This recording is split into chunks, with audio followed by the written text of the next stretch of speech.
പരിചയമുണ്ടോ? Abuse ചെയ്ത് പരിചയമുണ്ടോ?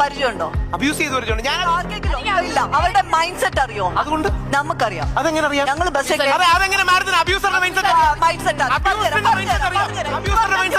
Public ട്രാൻസ്പോർട്ടിൽ travel ചെയ്യുന്ന സമയത്ത് ഒരാൾ അടുത്ത് വന്ന് നിന്ന് അവന്റെ കൈ അനങ്ങിയാൽ നമുക്കറിയാം. വ്യാജ പരാതിക്കാരുടെ മൈൻഡ് സെറ്റ് അറിയാം. എനിക്കറിയാം.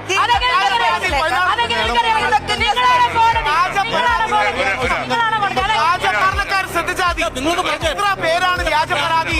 നമ്മളെ കേരളം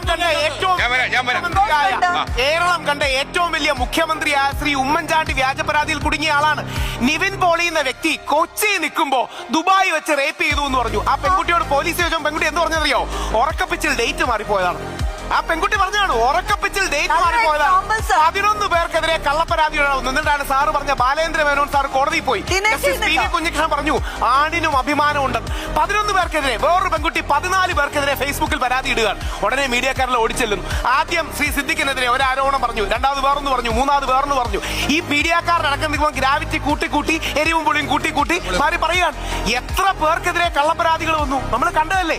അങ്ങനെ അവസാനമാണ് സാറ് പറഞ്ഞൊരു കാര്യം. ഹൈക്കോടതിയിൽ ഹേമ കമ്മിറ്റി റിപ്പോർട്ട് പറഞ്ഞു ഈ അക്യൂസ്ഡിനും